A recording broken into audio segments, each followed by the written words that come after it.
আজকে তোমাদের সামনে আমি আলোচনা করব ভৌতবিজ্ঞানের যে ইম্পর্টেন্ট কোশ্চেনগুলো কমন আসার মতো, খুব প্রত্যেকটা চ্যাপ্টার থেকে যে ইম্পর্টেন্ট কোশ্চেন আসবে সেগুলো আমি আজকে আলোচনা করছি। আমি বলছি না যে পুরোটাই চলে আসবে, আমি যেগুলো দিচ্ছি খুব ইম্পর্টেন্ট কোশ্চেন, এগুলো করবে, আশা করি চলে আসবে। ঠিক আছে, শর্ট কোশ্চেন নিয়ে আজকে আলোচনা করব না, আমি আলোচনা করব 2 আর 3 নম্বরে, যেগুলো সবাই ভাই বোনরা ভয় পায়। তো 2 আর 3 নম্বরে যেগুলো আলোচনা করে দিচ্ছি তোমরা দেখবে, আশা করি অনেকই কমন পেয়ে যাবে। তাহলে প্রথম চ্যাপ্টার কী আছে, পরিবেশের জন্য ভাবনা। প্রশ্নগুলো তোমরা লিখে নেবে, আমি বলে দিচ্ছি ধীরে ধীরে। প্রথমে কি পড়বে না, স্থিতিশীল উন্নয়ন কি, স্থিতিশীল উন্নয়নের শর্তগুলো কি কি, ওজোন স্তর ধ্বংসের কারণ। ঠিক আছে, ওজোন স্তর ধ্বংসের ফলে পৃথিবীতে কি প্রভাব পড়েছে বা পড়ছে, ওজোন স্তর ধ্বংসে ওজোন স্তর ধ্বংস হয় কীভাবে। এই 5টা কোশ্চেন করবে কোথা থেকে না, পরিবেশের জন্য ভাবনা 2 আর 3 নম্বরের জন্য। আমি যে কটা কোশ্চেন বলবো সব 2 আর 3 নম্বরের জন্যই বলবো। গ্যাসের আচরণ থেকে তোমরা কি পড়বে, আদর্শ গ্যাসের সমীকরণ প্রতিষ্ঠা করো, বয়েল ও চার্লসের সূত্রের সমন্বয় সাধন যে সমীকরণটা আছে। আর আরে এই কোশ্চেনটা বারবারই ইম্পর্টেন্ট, কিন্তু আসে না, এবার আশা করি আসবে, আমি বলে দিচ্ছি এবার আশা করি আসবে যেভাবে হোক। গেলুসাকের সূত্র আসবে, না হলে ঘুরিয়ে আসবে কোশ্চেনটা, গেলুসাকের সূত্র অ্যাভোগাড্রের সূত্র দ্বারা প্রমাণ করো, অ্যাভোগাড্রের সূত্র দ্বারা গেলুসাকের সূত্রটা প্রতিষ্ঠা করো। ঠিক আছে, চার্লসের সূত্র কি, চার্লসের সূত্র দ্বারা পরম শূন্য উষ্ণতার মান নির্ণয় করো। পরম শূন্য উষ্ণতা কাকে বলে, চার্লসের সূত্রের সাহায্যে সেটা ব্যাখ্যা করো, পরম শূন্য উষ্ণতা চার্লসের সূত্রের সাহায্যে ব্যাখ্যা করো। এটা দ্বিতীয় চ্যাপ্টারে চলে গেল গ্যাসের আচরণ থেকে। এবার তাপ থেকে কি বলবো না, তাপ থেকে এই WBTA বলো, ABTA বলো, সব জায়গায় এই কোশ্চেনটা আছে, আশা করি আসবে। এটা তাপীয় রোধ কাকে বলে, তাপীয় রোধাঙ্ক কাকে বলে।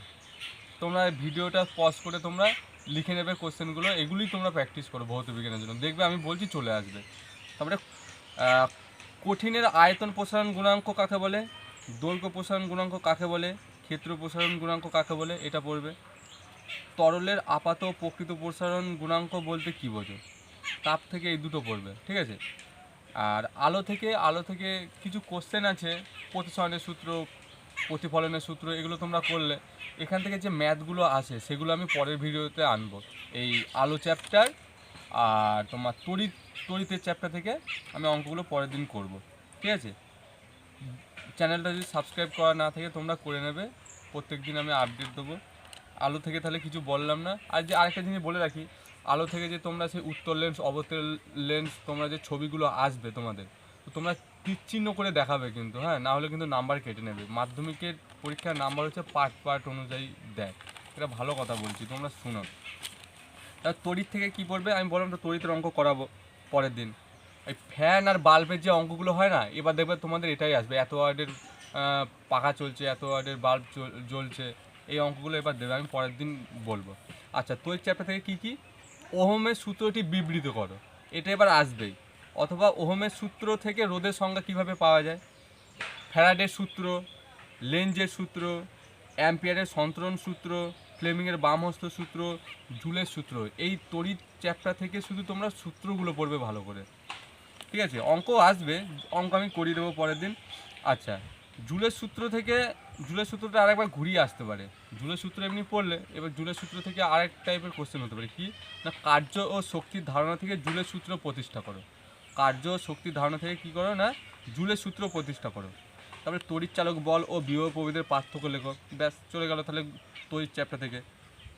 এবার নিউক্লিয়াস থেকে কটা ইম্পর্টেন্ট কোশ্চেন আমি বলে দিচ্ছি। বন্ধন শক্তি কাকে বলে, ভর ত্রুটি কাকে বলে, এই দুটো করলে। তারপরে স্বাভাবিক তেজস্ক্রিয়তা কাকে বলে, ব্যবহারটা করবে। আরেকটা কি না, নিউক্লিয় সংযোজন ও নিউক্লিয় বিভাজন কাকে বলে, এদের মধ্যে পার্থক্যটা করবে। অথবা এরকম আসতে পারে যে নিউক্লিয় সংযোজন কাকে বলে, উদাহরণ দাও, রাসায়নিক সমীকরণ সহ লেখো। ঠিক আছে, এইটা তোমরা দেখে নিও। এবার কেমিস্ট্রি থেকে কি, পর্যায় সারণী থেকে কী পড়বে তোমরা, তড়িৎ ঋণাত্মকতা কী, পর্যায় সারণী থেকে তড়িৎ ঋণাত্মকতা কী, ত্রয়ী সূত্র, অষ্টক সূত্র, মেন্ডেলিভের পর্যায় সারণী সূত্র, এগুলো তোমরা করে নিও, ভালো আছে, ভালো ভালো কোশ্চেন আছে এখানে। আর রাসায়নিক বন্ধন থেকে কী করবে না, আমি এর আগের ভিডিওতে দিয়েছিলাম, ডট গঠন তোমরা ভালো করে দেখে যাবে, NaCl, তারপরে আরও কী কী আমি দিয়েছিলাম আমার আপাতত মনে পড়ছে না, তোমরা দেখে নিয়ে ভিডিওতে আছে, ডট গঠনগুলো ভালো করে করবে। আর অজৈব রসায়ন থেকে কী বলবে, স্পর্শ পদ্ধতিতে H2SO4, হ্যাঁ, সালফিউরিক অ্যাসিড প্রস্তুতিটা পড়বে। হেবার পদ্ধতিতে অ্যামোনিয়া প্রস্তুতি করবে। তাহলে এখান থেকে কী করছো, স্পর্শ পদ্ধতিতে H2S পদ্ধতি মানে প্রস্তুত করার পদ্ধতি, হেবার পদ্ধতিতে অ্যামোনিয়া প্রস্তুতি, তারপরে NH3H2S এর যতগুলি রাসায়নিক বিক্রিয়া আছে সবগুলি করবে। মানে NH3 আর H2S এর যে রাসায়নিক বিক্রিয়াগুলো আছে যার যার সাথে, এগুলো সব কটা করে যাবে, কোনটা দেবে বলা যাচ্ছে না। এবার ধাতু চ্যাপ্টার থেকে একটা কোশ্চেন খুব ইম্পর্টেন্ট, এবার সব আকরিকই খনিজ কিন্তু সব খনিজই আকরিক নয় কেন, এবার এটা আসবে, ঠিক আছে। থার্মিট পদ্ধতি কি, এর বিক্রিয়া সহ করবে, থার্মিক পদ্ধতিটা কাকে বলে আর এটার বিক্রিয়া সহ করবে। ধাতু সংকর ও পাশ সংকরের মধ্যে পার্থক্য করবে 3টে করে।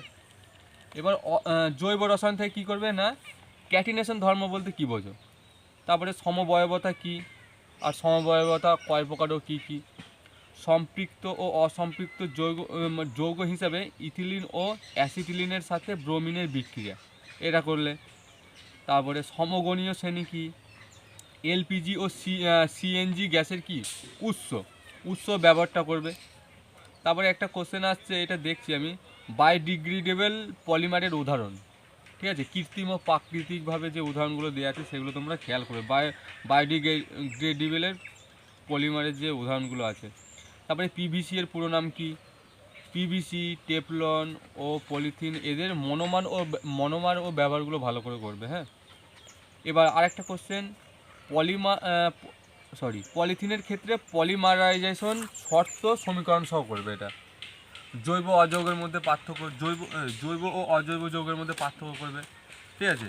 এইগুলো বলে দিলাম, এগুলো তোমরা এইগুলোই বারবার প্র্যাকটিস করো, ভালো ভালো প্রশ্ন বলে দিয়েছি, এগুলো তোমরা ভালো করে প্র্যাকটিস করো, এর মধ্যে থেকেই অনেক কিছুই কমন পেয়ে যাবে। ওই হু তো কমন দেওয়া যায় না, ফালতু ওইসব বলে লাভ নেই, হু কখনো কমন দেওয়া যায় না, আর আসেও না ওইরকম।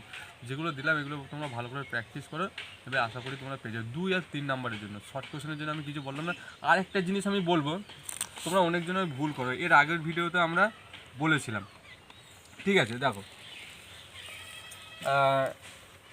এই যে ধরো আবার তোরা মানুষ হ, বাক্যটিতে দেখো 1.2 আছে, তো তোমরা যদি মনে করো যে এই যে 1.2 এর অ্যান্সারটা কী হবে, আবার তোরা মানুষ হ বাক্যটিতে উত্তর কী হবে না, প্রার্থনা সূচক বাক্য। এটা কত দাগে আছে, মানে অপশনটা ঘ আছে, তাহলে তোমরা এইভাবে লিখো, ঘ লিখে এইভাবে অ্যান্সার করবে ভৌত বিজ্ঞানে। আমি বারবার বলি এই জিনিসগুলো ভুল করবে না, যে ঘ লিখে রেখে চলে আসলে কী হবে, এটা প্রার্থনা, পয়াকার থয়রে দন্তনাকা, প্রার্থনা সূচক বাক্য। তো আমি কি বলছি, ভৌত বিজ্ঞানে তোমরা ওই শর্টকাটে তোমরা তুলে দেবে না। তো আমি কি বোঝাতে চাইছি, 1.2 এর প্রার্থনা সূচক বাক্য এটা উত্তর হবে ঘয়ে। ব্যাস, তোমরা যদি মনে করো পুরোটা টুকে টাইম নষ্ট করার দরকার নেই, যে টাইম পাচ্ছে ওতেই তোমাদের হয় না। তো তোমরা কী করবে, 1.2 এর ঘ বলে তারপরে এই অ্যান্সারটা পুরো লিখে দিলে। ভিডিওটা যদি ভালো লাগে একটা লাইক করে দিও, আর বন্ধুদের মধ্যে শেয়ার করবে। তোমাদের পরীক্ষা সবারই ভালো হোক, ভালো থেকো। এগুলোই বারবার প্র্যাকটিস করো, যা দিয়ে দিলাম। এরপরেও আমি অঙ্কের জন্য ভিডিও নিয়ে আসবো, তোমরা বন্ধুদের মধ্যে শেয়ার করো, কোশ্চেনগুলো দিলাম এগুলো বারবার প্র্যাকটিস করো। আর একটাই আমার রিকোয়েস্ট, যে ভাই বোনদের কাছে, তোমাদের যদি আমার ভিডিও না ভালো লাগে দেখার পরে, তো তোমরা প্লিজ আনলাইক করো না। কোনো ফল্ট থাকলে আমাকে বলো ভিডিওতে, আমি সেটা ভালো করার চেষ্টা করব, ঠিক আছে। তোমরা আনলাইক দিলে একটু প্রবলেমই হয়, একটু দরকার হলে একটু বলবে যে কী সমস্যা দাদা, এরকম পড়ানো বা বলাটা ঠিক হচ্ছে না, আমায় বলবে, আমি সেটা সমাধান করার চেষ্টা করব। প্লিজ তোমরা আনলাইক যেন না করো, ব্যাস।